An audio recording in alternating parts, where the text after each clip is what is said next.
Permettez-moi de revenir sur un point particulier. Il s'agit d'une vérité d'un caractère général et qui par conséquent nous touche tous et nous intéresse à tous les points de vue.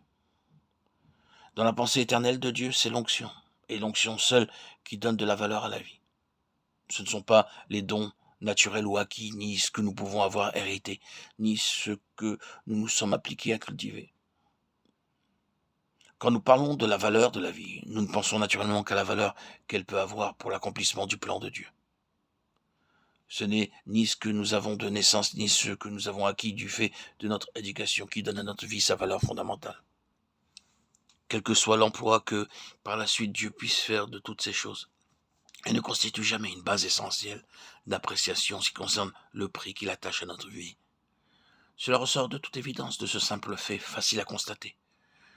Quand il s'est agi pour Dieu de réaliser quelque grand dessein, c'est bien souvent sur un homme ou une femme, dépourvu d'avantages naturels ou de privilèges acquis, qu'il a jeté les yeux et dont il s'est servi pour faire éclater sa puissance.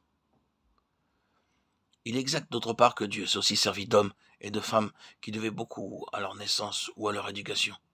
Le fait donc que la chose soit vraie dans les deux cas montre bien qu'il doit y avoir un autre facteur.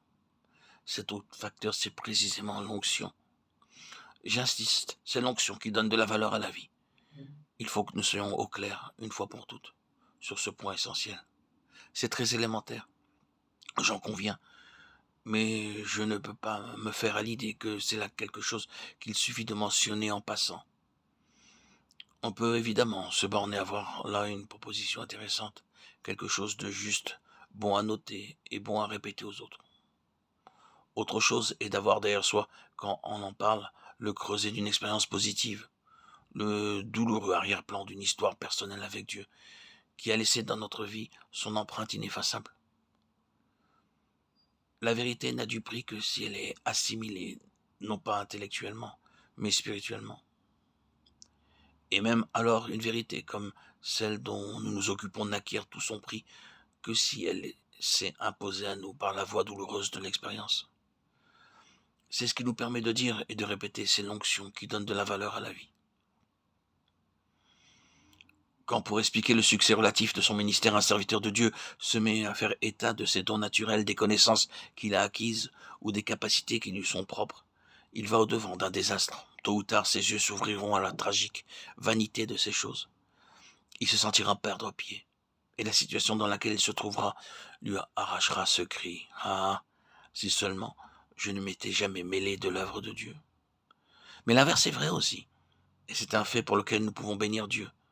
L'onction donne à la vie une valeur à laquelle elle n'aurait jamais pu atteindre et que rien d'autre n'aurait pu lui donner. L'onction confère des ressources qui dépassent en degré et en nature tout ce que nous pouvons posséder de naissance ou hériter ou acquérir par les voies ordinaires.